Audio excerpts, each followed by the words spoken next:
Cerita ibuku, buanglah sampah pada tempatnya. Diva, aku ingin mendengarkan cerita. Pupus jangan khawatir, Ibu akan mulai membacakan ceritanya sekarang. Kalian dengarkan ya. Asik, Pupus akan dengarkan. Buanglah sampah pada tempatnya. Di pagi yang cerah, monyet berjalan mengelilingi hutan. Ia sedang mencari pisang untuk dia makan. Wow, pagi ini cerah sekali. Pas banget untuk aku cari pisang. Wah, itu pohon pisangnya. Pisangnya segar-segar. Aku mau panjat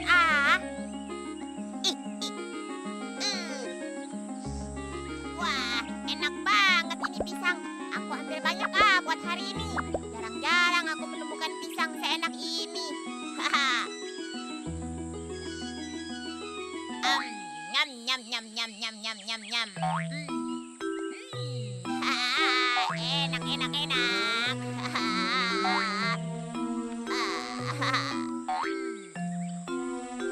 Monyet membuang kulit pisang di sepanjang jalan. Aku mau ke sungai bertemu teman-teman. Siapa sih yang membuang kulit pisang sembarangan?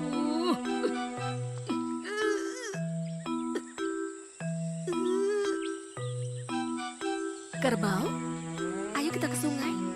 Ayo, Rusa.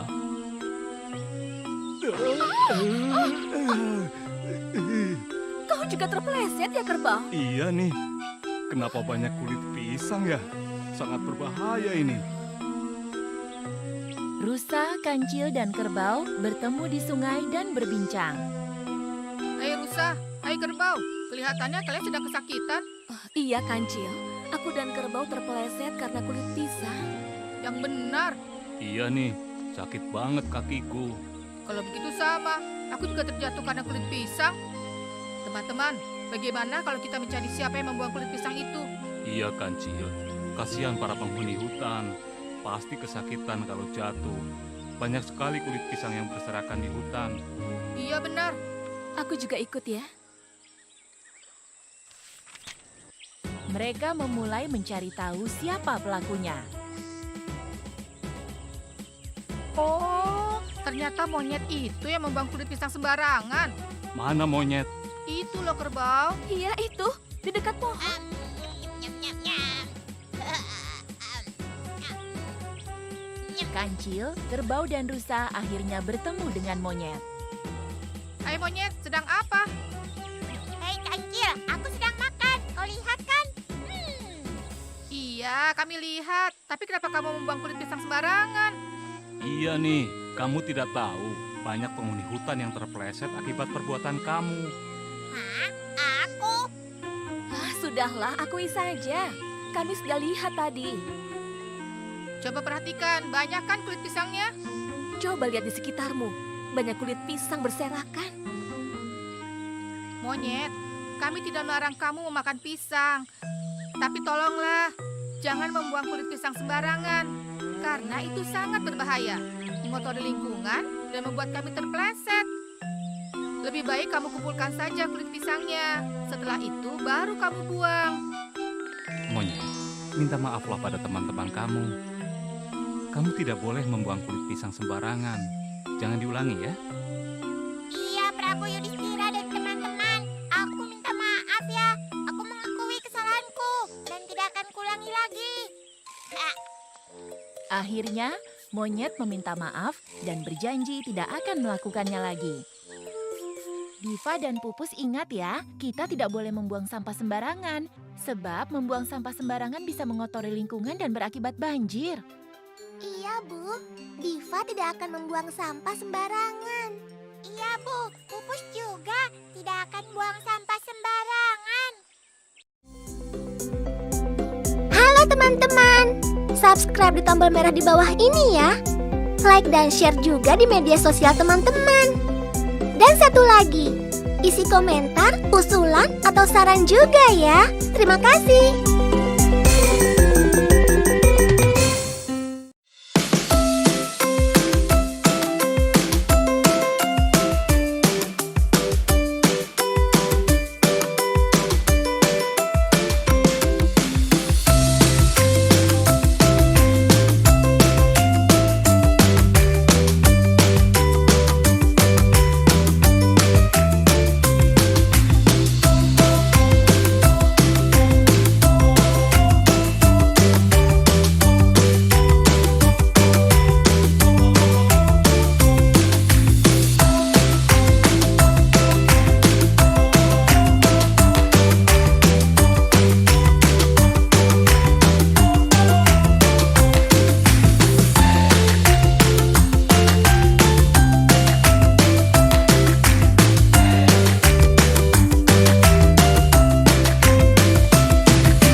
pembelajaran, kalian dapat membaca kata-kata yang sering ditemui sehari-hari.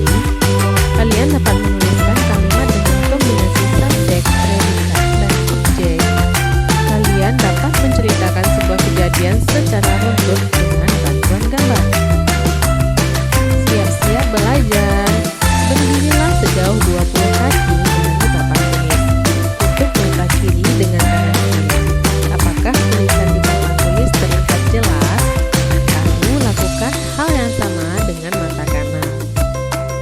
Menyimak. Simaklah bacaan yang akan dibacakan guru. Kita pakai aturan 20-20-20. Berapa lama kalian melihat layar gawai setiap hari? Terlalu lama menatap layar gawai bisa membuat mata lelah. Coba lakukan aturan 20-20-20. Berhentilah melihat gawai setiap 20 menit. Carilah sesuatu yang berjarak 20 kaki dari kalian. Tatap benda tersebut selama 20 detik. Dengan begitu, mata kalian bisa beristirahat. Siapa mau mencoba? Apakah adik-adik tahu apa itu gawai? Gawai adalah alat elektronik atau mekanik dengan fungsi praktis. Salah satu contohnya yaitu handphone ya. Bahas bahasa. Kalimat tanya memiliki kata tanya. Tanda tanya dipakai pada akhir kalimat tanya. Kalimat tanya mempunyai intonasi yang berbeda dengan kalimat biasa. Contohnya, berapa lama kamu melihat gawai setiap hari? Kosakata baru adalah gawai. Tadi gawai sudah disebutkan artinya. Coba kamu sebutkan apa lagi yang termasuk jenis gawai? Berlatih menggunakan kosakata baru. Sebutkan contoh gawai yang kalian ketahui. Kemudian buatlah sebuah kalimat menggunakan kata gawai. Contohnya adalah handphone. Contoh kalimatnya, aku bisa berbicara dengan kakek nenekku di kampung dengan menggunakan handphone. Perhatikan bagian berwarna kuning pada bacaan aturan 20-20-20 di atas. Kalimat tanya memiliki kata tanya. Kalimat tanya juga diakhiri dengan tanda tanya. Contoh kata tanya yaitu berapa. Kata tanya untuk menanyakan banyak atau jumlah. Contohnya, berapa tahun umurmu? Apa? Kata tanya untuk menanyakan benda atau sesuatu. Contohnya, apa makanan kesukaanmu? Siapa? Kata tanya untuk menanyakan orang atau pelaku. Contohnya, siapa yang mengantarmu ke sekolah? Di mana? Kata tanya untuk menanyakan tempat. Contohnya, di mana kamu tinggal? Mengapa? Kata tanya untuk menanyakan alasan atau sebab. Contohnya, mengapa adikmu menangis? Kapan? Kata tanya untuk menanyakan waktu. Kapan kamu akan naik ke kelas 3? Selanjutnya, bagaimana? Kata tanya untuk menanyakan cara. Contohnya, bagaimana cara membuat layang-layang? Menirukan dan melakukan. Berlatihlah menggunakan kata tanya. Mainkan permainan siapa aku. Simaklah baik-baik petunjuk guru. Selamat bermain. Cara bermain seperti ini, cari satu teman yang ditutup matanya. Kemudian 3 teman lain tidak ditutup. Setelah itu, temukan satu teman misterius, kemudian belajarlah menggunakan kata tanya. Contohnya, di mana rumahmu? Apa hewan kesukaanmu? Tapi jangan bertanya siapa namamu ya. Nah, dari jawaban teman tersebut, temukan teman misteriusmu itu. Siapakah dia? Berdiskusi. Simaklah bacaan aturan 20-20-20 di atas sekali lagi, yaitu berhentilah melihat gawai setiap 20 menit, carilah sesuatu yang berjarak 20 kaki dari kalian, tatap benda tersebut selama 20 detik. Diskusikan pertanyaan berikut bersama guru dan teman kalian. Apakah menurut kalian 20 detik adalah waktu yang singkat? Kira-kira itu waktu yang singkat ya, karena hitungannya cuma sampai 20. Kegiatan apa yang bisa dilakukan dalam 20 detik? Karena 20 detik waktu yang singkat, contoh kegiatannya mungkin kamu bisa mengambil air lalu minum seteguk atau 2 teguk. Apakah menurut kalian 20 menit adalah waktu yang lama? Nah, kalau 20 menit itu baru waktu yang lama. Kegiatan apa yang bisa dilakukan dalam 20 menit? Wah, banyak sekali ya. Kalau 20 menit kamu bisa belajar, kamu bisa mandi, atau kamu bisa makan dan minum. Mengapa kita perlu membatasi waktu memakai gawai? Karena mata kita juga butuh istirahat. Maka batasi waktumu untuk menggunakan gawai. Saatnya membaca cerita. Bacalah cerita berikut bersama guru. Judulnya Kacamata Kadek. Kemarin Kadek memeriksakan matanya. Kata dokter, Kadek harus memakai kacamata. Kadek tidak mau. Sebelum lanjut ke cerita, kita bahas bahasa. Pada kalimat terakhir, Kadek tidak mau. Nah, Kadek itu disebut dengan subjek, sementara tidak mau itu disebut dengan predikat. Bagaimana jika teman-teman mengejeknya? Bagaimana jika dia tidak bisa bergerak bebas? Kadek menyimpan kacamatanya. Kadek menyimpan kacamatanya. Nah, seperti tadi, Kadek itu merupakan subjek, menyimpan merupakan predikat, dan kacamatanya merupakan objek. Namun, tulisan di papan tulis jadi susah dibaca. Kadek juga jadi sering tersandung. Bagaimana ini? Kadek terpaksa memakai kacamatanya. Wah, semua jadi terlihat lebih jelas. Ternyata Kadek memang perlu bantuan kacamata. Membaca. Guru akan memberikan daftar kata dari cerita. Bacalah kata-kata tersebut dengan lantang. Lakukan secara bergantian. Nah, dalam kegiatan ini kalian belajar untuk membaca kata-kata yang sering ditemui sehari-hari. Dari cerita Kadek, berikut daftar kata-katanya. Dokter, memakai, kacamata, bebas, tulisan, papan tulis, baca, jelas. Ayo baca secara bergantian dengan temanmu. Kosakata baru pada cerita adalah terpaksa dan tersandung. Menurut KBBI, terpaksa artinya berbuat di luar kemauan, tersandung artinya terantuk. Saatnya berlatih, berlatihlah menggunakan kosakata baru. Nomor 1, ban sepeda Doni bocor. Doni ... menuntun sepedanya. Sesuai dengan kosakata baru tadi, maka jawaban yang tepat adalah terpaksa. Jadi, Doni terpaksa menuntun sepedanya. Nomor 2, ketika berlari, Dona ... batu. Jawaban yang tepat adalah tersandung. Maka, ketika berlari, Dona tersandung batu. Bahas bahasa, perhatikan kalimat berikut. Kalimatnya adalah Kadek menyimpan kacamatanya. Nah, Kadek itu subjek, menyimpan itu predikat, dan kacamatanya objek. Sehingga kalimat tersebut tersusun atas subjek, predikat, dan objek. Saatnya menulis. Tulislah 5 kalimat yang memiliki subjek, predikat, dan objek di buku tulis kalian.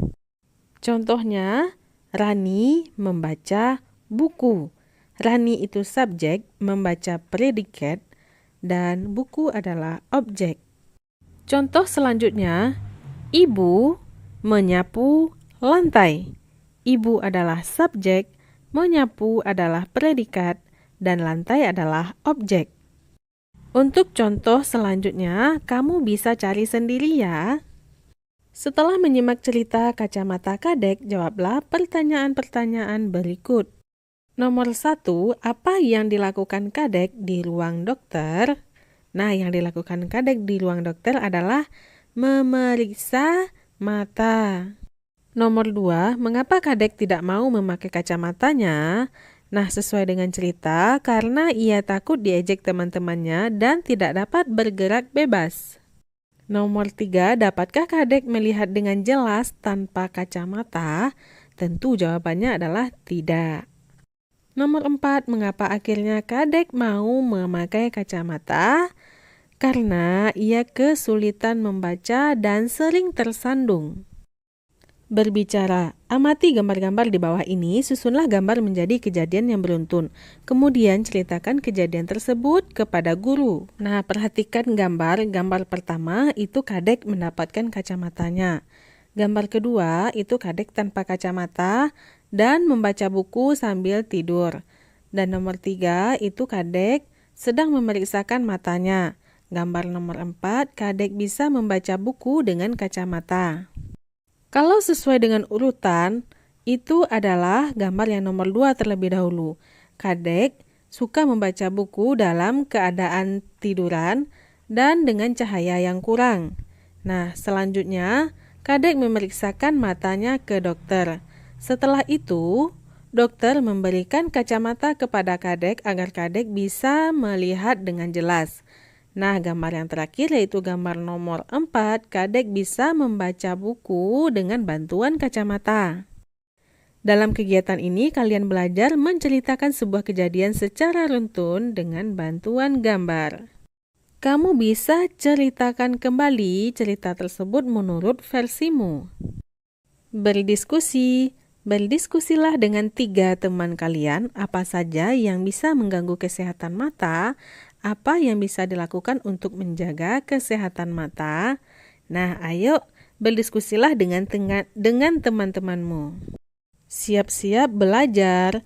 Pernahkah kalian melihat grafik? Tahukah kalian apa fungsi grafik? Perhatikan berbagai grafik yang ditunjukkan guru. Mengamati, amati grafik berikut bersama guru. Siswa kelas 2 SD Merdeka suka berolahraga. Mereka menyukai berbagai jenis olahraga. Nah, olahraga kesukaanku ada berlari, bulu tangkis, bersepeda, berenang, dan senam. Perhatikan grafik tersebut sekali lagi dan lihat ada angka di sebelah kiri. Nah, lihat pada grafik bagian berlari, itu berarti ada 2 anak. Bulu tangkis ada 4 anak. Bersepeda ada 5 anak. Berenang ada 4 anak. Dan senam juga ada 2 anak. Berdiskusilah dengan 3 teman kalian. Ada berapa jenis olahraga yang disukai siswa? Berlari, bulu tangkis, bersepeda, berenang, dan senam. Berarti total semuanya ada 5. Olahraga apa yang paling banyak? Nah, karena jumlah anak yang paling banyak dalam olahraga yaitu 5, ada pada bersepeda. Berapa siswa yang suka bermain sepak bola? Adakah sepak bola? Adanya cuma berlari, bulu tangkis, bersepeda, berenang, dan senam. Olahraga apa yang disukai 2 orang siswa? Yaitu berlari dan senam. Pertanyaan terakhir, olahraga apa yang jumlah penyukanya sama dengan olahraga renang? Yaitu bulu tangkis, sama-sama 4 orang anak. Menirukan dan melakukan. Olahraga itu menyenangkan dan baik bagi tubuh. Simaklah petunjuk guru untuk melakukan gerak binatang. Gerakan mana yang paling kalian sukai? Lakukan kegiatan ini di kelas bersama gurumu ya. Tulislah tentang olahraga kesukaan kalian dalam 5 kalimat. Gunakan pertanyaan-pertanyaan berikut sebagai bantuan. Pertanyaannya, apa olahraga kesukaan kalian? Berapa kali dalam seminggu kalian berolahraga? Apa yang kalian rasakan setelah berolahraga? Contohnya, aku sangat menyukai olahraga senam. Karena setiap gerakan diiringi oleh alunan musik yang indah. Biasanya aku senam 1 kali dalam seminggu, yaitu pada hari Minggu, waktu libur sekolah. Olahraga senam melibatkan semua anggota tubuh mulai dari kepala sampai kaki. Dengan begitu, tubuh menjadi sehat dan terasa lebih segar setelah melakukan senam. Buatlah kalimat sesuai dengan olahraga kesukaanmu masing-masing. Mengisi jurnal membaca. Nah, untuk cerita Ayo Berlatih Silat dan mengisi jurnal membaca, videonya udah pernah diupload ya. Untuk link videonya bisa dicek di deskripsi. Kamu bisa membaca cerita Ayo Berlatih Silat sekaligus mengisi jurnal membaca. Kreativitas. Yuk jadi wartawan cilik, tanyakan apa olahraga kesukaan anggota keluarga kalian. Gunakan kata tanya yang telah kalian pelajari di bab ini. Bacakan hasil wawancara kalian di depan kelas, kumpulkan hasil wawancara seisi kelas. Lalu buatlah grafik bersama guru. Nah, pada kegiatan ini, kamu sudah menerapkan apa yang telah kamu pelajari pada bab ini. Oke, sekian dulu video kita kali ini. Nantikan pembelajaran-pelajaran selanjutnya tetap pada channel ini Belajar Bersama Mutiara. Terima kasih bagi adik-adik yang sudah menonton. Mohon maaf apabila banyak salah. Terima kasih atas perhatiannya. Assalamualaikum.